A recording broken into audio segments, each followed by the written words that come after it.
अमोल कोल्हे हे माझे आधीपासूनचे मित्र आहेत आणि कायम मित्राला मदतीचीच भावना ही माझी राहणार आहे।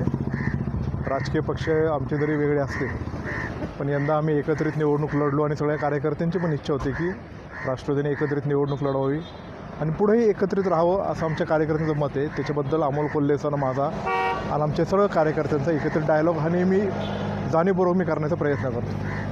राहिला विषय त्यांचा वैयक्तिक जीवनामधला ते मालिकेचा, मी तुम्हाला सांगतो की अमोल कोल्हे हे अत्यंत उत्तम कलाकार आहेत। छत्रपती संभाजी महाराजांचं महानाट्य जेव्हा जुन्नर तालुक्यामध्ये करायचं होतं तेव्हा अतुल बेनके हा एकमेव व्यक्ती होता की माझ्या खिशातले मी 10 लाख रुपये टाकून जय हिंद कॉलेजला ते महानाट्याचा प्रयोग केला होता आणि त्याच्या 8व्या दिवशीच अमोल कोल्हे हे शिवसेना पक्षामध्ये गेले होते।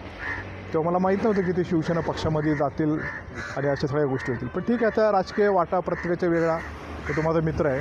आत्ताचा जो त्यांच्या मालिकेचा जो प्रसंग आला आहे हा महात्मा ज्योतिबा फुले आणि सावित्रीबाई फुले यांच्या जीवनपटावर ज्यांनी बहुजन समाजाचे पुरस्कर्ते होते त्याच विचाराचा राष्ट्रवादी काँग्रेस पक्ष हा आमचा अजितदादांच्या नेतृत्वाखाली आम्ही करत होतो आणि आता सुनेत्रा वहिनींच्या नेतृत्वाखाली करतो आहे। त्यांनी जे स्त्री शिक्षणाचं बीज रोवलं, समाजाला पुढं आणण्याचं हे केलं आणि त्यांनी त्यांच्या जीवनावर खूप कष्ट केले महात्मा ज्योतिबा फुलेंनी, पण ते डगमगले नाही, पण समाजाला एक बहुजन समाजाला एक चांगली दिशा दिली।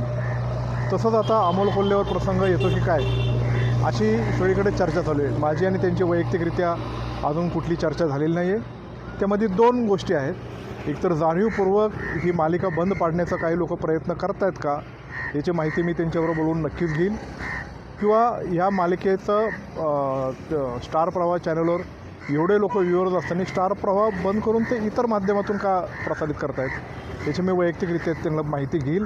आणि निश्चित प्रकारे अमोल कोल्हे हे माझे मित्र आहेत। एक मित्र या नात्याने मी अमोल कोल्हेंच्या मालिकेच्या पाठीमागे ठामपणे उभा आहे आणि माझ्या परीने मला जी काय मदत करता येईल ती त्यांच्याशी बोलून मी मदत निश्चित प्रकारे करेन।